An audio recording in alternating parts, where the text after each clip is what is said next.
Ça déconne, l'écran tourne comme je veux pas. Bonjour à tous mes abonnés, aux frères et sœurs et aux amis. Excusez-moi, j'ai mon écran de mon téléphone qui tourne comme je veux pas qu'il tourne et comme je veux qu'il tourne, il tourne pas. Enfin bref, ce n'est pas grave. Bon, mais je vais faire une petite lecture. Euh, mhm. Qu'est-ce qu'il y a là? Pourquoi se réincarne-t-on? J'y vais.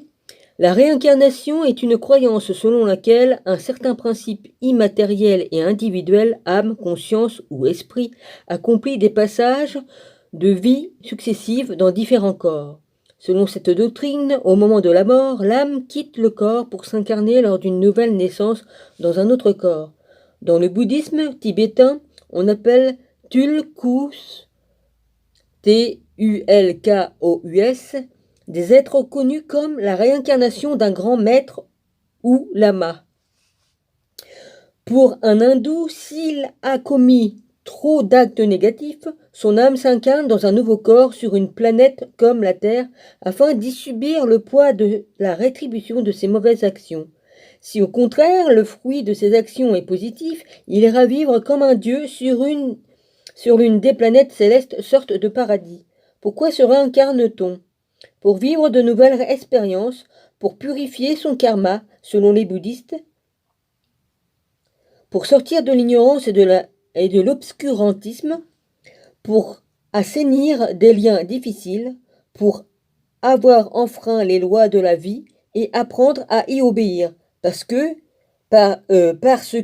injustice n'a pas été comprise et acceptée.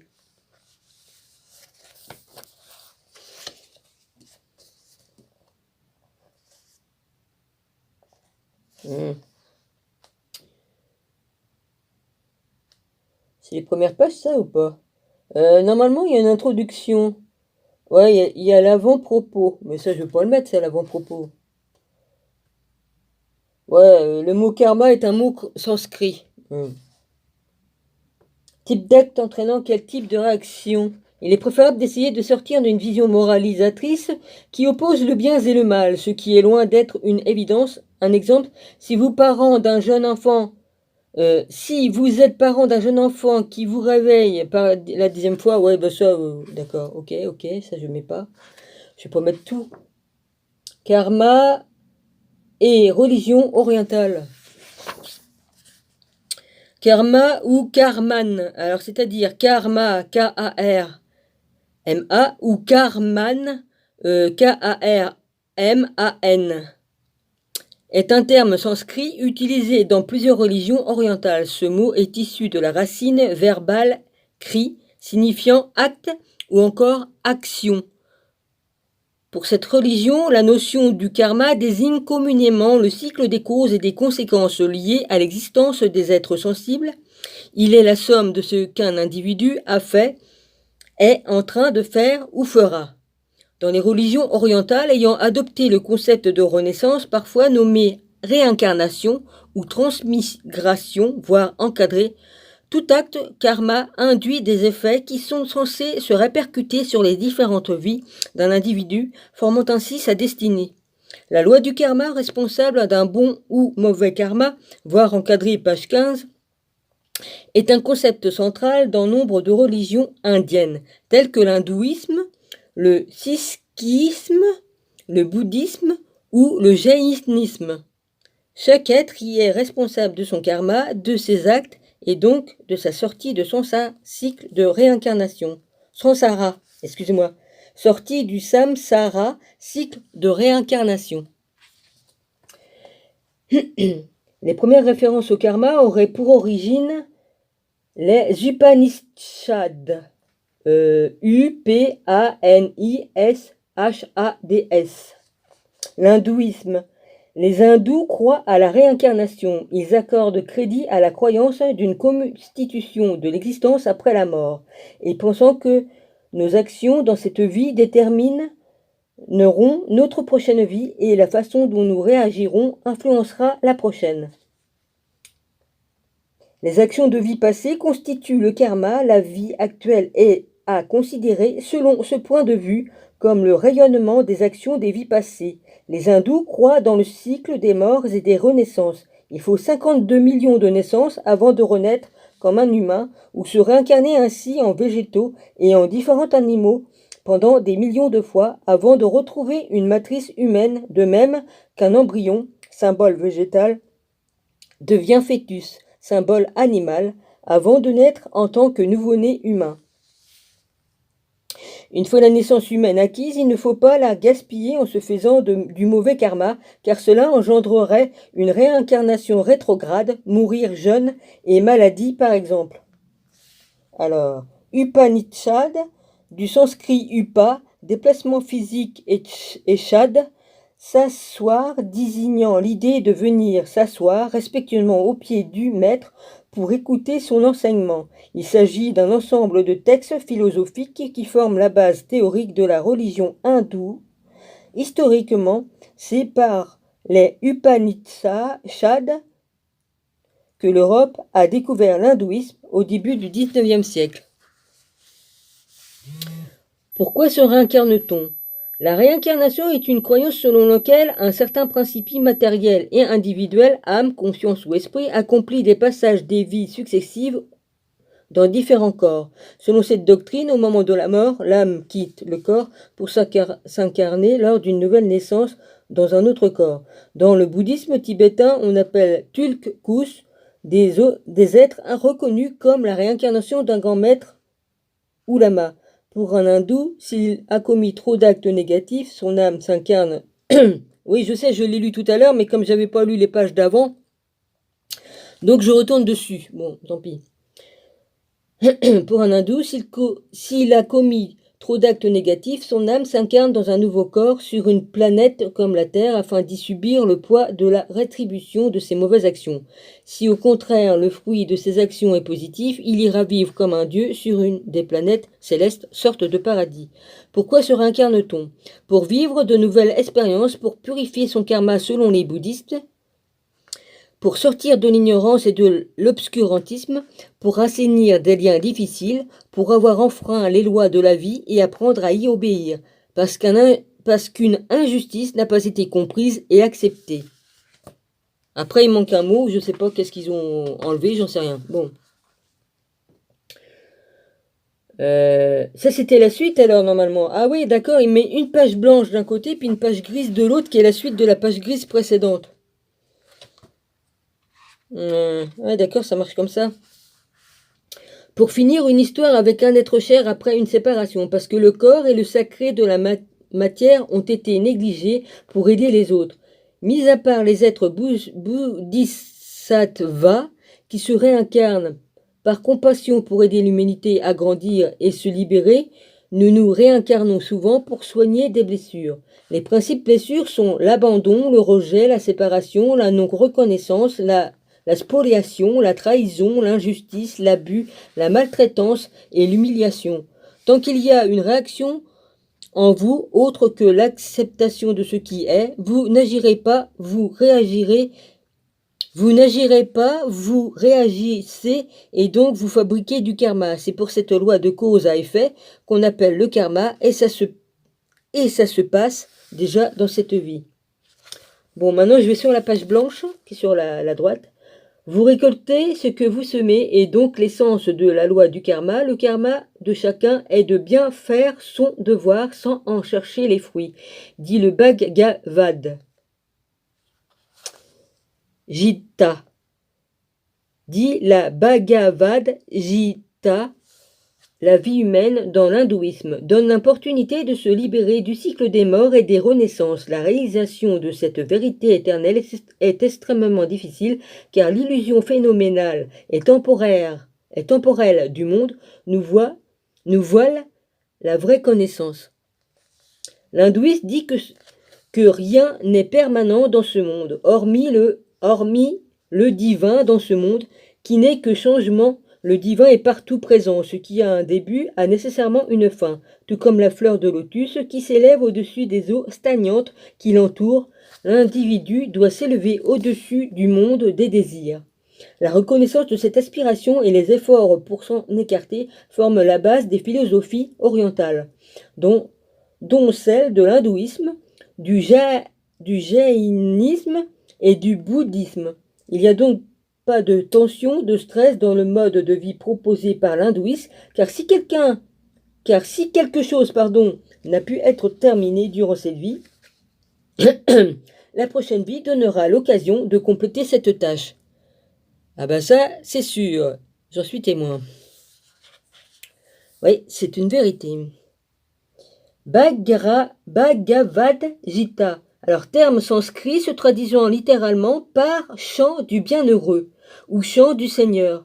Et la partie centrale du poème est épique Mahabharata. Ce texte est un des écrits fondamentaux de l'hindouisme. Je l'écoute, les chansons, tout ça, quand je fais de la méditation. Pour finir une histoire avec un être cher, bon ça je l'ai lu, la page grise, page blanche. Le bouddhisme, pour les bouddhismes, j'en fais combien 11 pour les bouddhistes, le karma que l'on crée en agissant, que ce soit avec le corps, la parole ou l'esprit, est essentiellement favorable ou défavorable, positif ou négatif, en fonction de l'état d'esprit que sous-tend l'action. Si l'on donne quelque chose à quelqu'un de manière désintéressée, on crée du karma positif. Si l'on donne parce que l'on attend quelque chose en retour, on crée du karma négatif.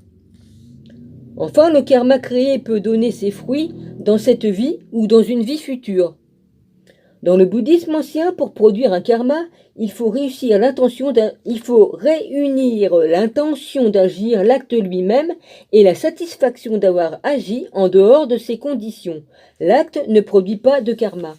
Le karma ne doit pas conduire au fatalisme. Le karma met les êtres dans une position et dans un monde donné.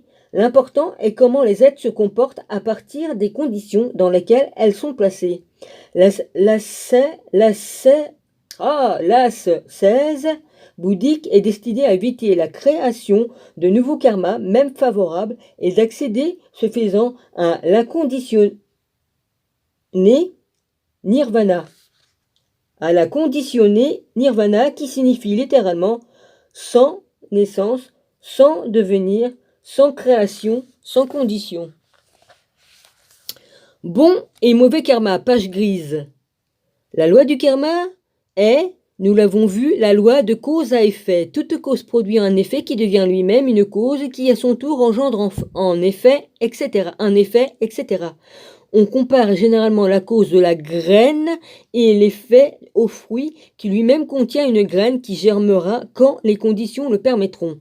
La cause et l'effet étant comme les deux faces d'une pièce, il ne peut exister une première cause ni un dernier effet, il s'agit donc d'un cycle infini. Chaque fois que nous pensons, parlons ou agissons, nous produisons un karma qui peut être positif ou négatif. Toutes les joies dont nous faisons l'expérience dans notre vie sont le résultat du karma positif que nous avons accumulé. Toutes les souffrances dont nous faisons l'expérience sont le fruit de nos mauvais karmas. Le karma ne se perd jamais, mais il peut se passer un temps extrêmement long entre le moment où un certain karma a été produit et celui où il porte son fruit. Notre présent est déterminé par notre karma passé, notre comportement passé. Notre futur est déterminé par notre karma présent, notre comportement présent. Toutefois, il ne faudra pas penser qu'en raison de la loi du karma, nous n'avons aucune liberté. J'en suis d'où 14. Page blanche. Le jaïnisme. Je sais pas trop le dire, excusez-moi. Le jaïnisme ou génisme du sanskrit jina égale vainqueur du soi est l'une des plus anciennes religions dont les origines seraient issues de l'animisme et qui prend ses racines dans la plus haute antiquité. Il compte près de 6 millions de fidèles dans le monde, ascètes et laïcs confondus, en majorité en Inde. Pour les jaïnistes,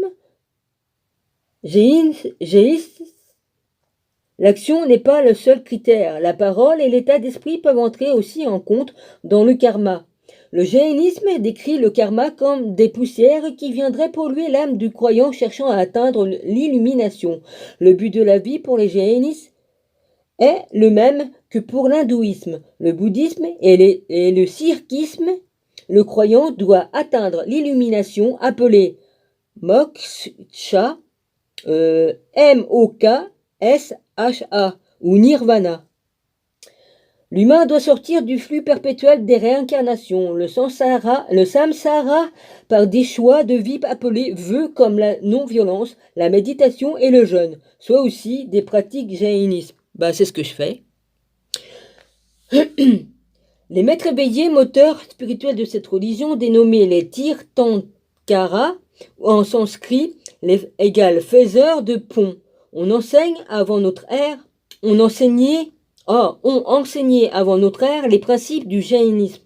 Le terme du chemin de purification est utilisé de nos jours pour décrire la route qui doit suivre le pèlerin afin d'atteindre le but de toute vie, l'illumination. Pour le laïc, Seigneur, pourquoi qu'ils ont inventé des mots aussi difficiles pour moi-même? Les lois de cette foi sont moins ardues, car contrairement aux moines et nonnes auxquels il faut que j'aille à l'autre page blanche, il est interdit de commettre toutes les violences accidentelles, professionnelles, défensives et intentionnelles. Les laïcs sont obligés d'éviter au minimum la violence intentionnelle, par la pensée, la parole et le corps. C'est pour cela, par exemple, que certains jaïnistes, moines et nonnes de certains sectes laïques, lors d'une cérémonie, portent souvent des tissus sur la bouche. Cet acte a pour but d'éviter de tuer des insectes en les avalant par inadvertance. C'est ainsi un symbole de retenue dans leurs paroles. 5e religion du monde et plus de 20 millions de fidèles à sikhisme est une religion monothéisme fondée au XVIe siècle par l'Indien Guru Nanak, qui aspirait à dépasser l'hindouisme et l'islam. Les Sikhs croient en un Dieu éternel et créateur, à la fois éminent et transcendant. S'inspirant des théories hindoues du karma et de la transmigration des âmes, le sikhisme invite à mener une vie intègre et honnête en renonçant notamment à la consommation de viande. Ça, j'en mange plus. D'alcool, j'en prends plus. Du tabac, non plus. Et au jeu du hasard, je joue plus du tout à aucune connerie de ça. Ce afin de ne pas plonger le cycle des réincarnations et de parvenir à la mukti, libération. Car le but suprême de l'existence est de devenir Sachia, S-A-C-H-I-A-R, littéralement réalisé par soi-même, en vivant de manière fraternelle et généreuse. Dans le sikhisme, le fait que la créature doive atteindre la libération en brûlant, en détruisant son karma, comme dans l'hindouisme, est une valeur reconnue. Je reprends sur la page blanche, à côté. J'en suis déjà à 18. Je sais pas si ça va passer. Je sais pas si ça va passer, donc je recommencerai plutôt demain. Parce que je suis pas sûr. Ok. Je suis pas sûr que ça passe, donc j'arrête ici et je reprends demain, promis. Promis. Bon, je vous embrasse fort. Je reprendrai exactement au même endroit. D'accord. Je suis de parole. Ou remet que je puisse pas, mais ça m'étonnerait.